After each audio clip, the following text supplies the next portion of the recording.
are what? Are heirs. Together with who? With Israel. Member together of what?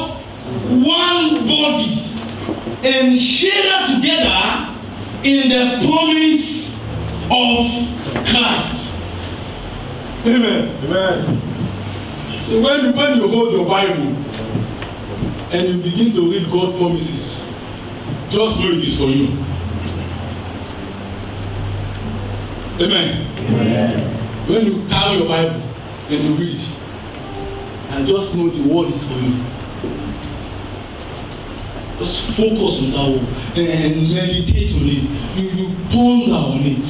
You reflect on it. Because it is only the word that will change your life. King David says, how can a young man make his way pure? By living according to the word of God.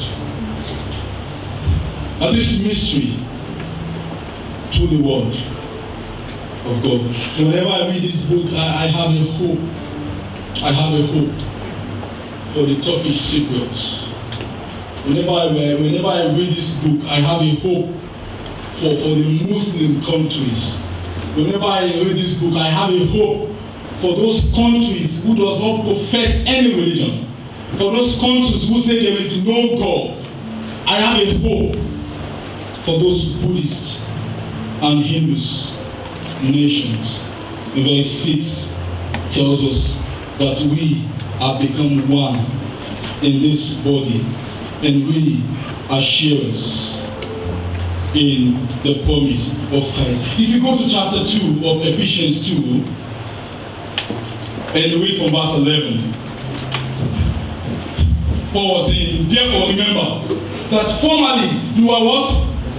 You were Gentiles by birth and called uncircumcised by those who call themselves the circumcision. That's done in the body by hands of men. But remember that at that time you were separated from Christ, excluded from the citizenship in Israel, and foreigners with the covenant of the promises, without hope and without God in the world. But now, look at what Christ Jesus has done for us. Finally, verse 9.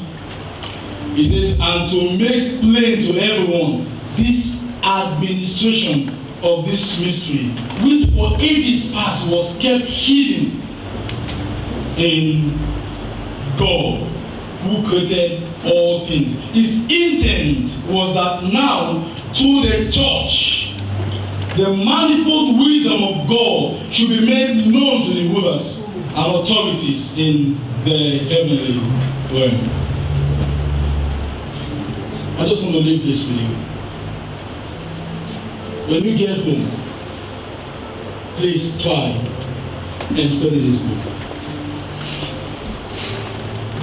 Talking about God's grace and His mercy makes us to follow Him. It makes us to surrender to the will of the Father. It makes us to do what He wants us to do. I pray that the Almighty God will bless you this week. Amen. Sanctify you this week. Amen. And His glory will radiate upon your life. Amen. For in Jesus' mighty name we pray. Amen.